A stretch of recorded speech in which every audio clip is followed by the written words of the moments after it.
Hello, today I'm going to be talking to you all about something that is important in the Church of Jesus Christ of Latter-day Saints, and those are temples. And the one I'm specifically going to be talking about is the Washington, D.C. one. And that temple is important not only in the history of the church, but in the history of my own life, so my own personal life.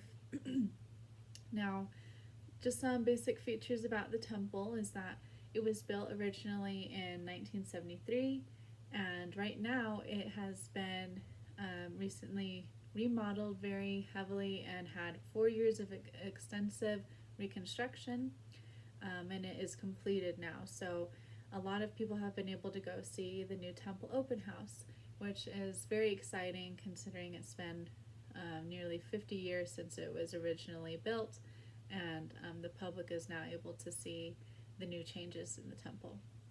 Now, it is also the third largest temple in the whole church. It is over 173,000 square feet, has 52 acres just on the grounds around it, and it also has 6 spires on the temple, which are similar to that of Salt Lake City's temple, and there's only a few temples, about 6, that have the same type of modeling of those spires. It also has an 18-foot tall angel Moroni on one of the spires, and he holds gold plates in his hands. And there's only a couple other temples that have the same model of that angel Moroni as well. It also is made of white Alabama marble. That's the stone that the temple's built out of, and it's cut to even 5/8 of an inch, so very thin in some parts to act like a window, where they didn't want to use an actual window to allow light to go through. Another special feature about the temple is it has 7 floors, which very few temples in the world from the church have that many. And the reason is it represents the 7 days of the creation process, and the 7th floor is the day of rest. So I find that very special about that temple. Now, in my own personal life, it has been very important to me because it is where I was able to enter the temple the first time when I was 12 to be able to do baptisms, and then I got endowed there just before my mission. So I was so excited to be able to go because that was right before it was going to be closed for the 4-year remodeling process. And I was able to go with my parents.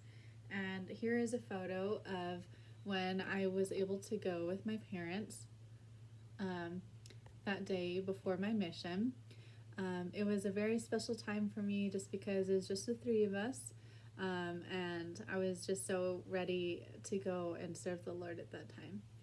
I also find the temple very important to me as I reflect on my younger teenage years, because I was able to go to the Festival of Lights during Christmas with a lot of non-member friends. Now, that is a time at the temple similar to Salt Lake City in the Temple Square, where they have lights all around the temple grounds and concerts and just a lot of fun things to see during that time for Christmas. And the concerts are free there during the whole month of December. So a lot of the public and missionaries are able to bring investigators to learn about Jesus Christ and feel the Spirit with the music there. It is so wonderful because there's not very many other places around that the DC area that offer something like this that is free for people. And here's a photo during that time when I was with my family, again during the Festival of Lights. I loved it, and some of my friends in high school were able to learn about the gospel from that time. And I also just want to share that the Temple Open House right now has been able to bring so many non-members to the knowledge of what the church is. My family back home has helped volunteer at the open house, and it's been great to hear their experience, seeing the new changes inside and how beautiful it is, and learning of experiences from the visitors, how much they love being able to go, and they can tell that it's a house of God. So I do know temples are a special place where God does live, and He does visit, and He resides there often. And I can't wait to go back and see it one day for myself.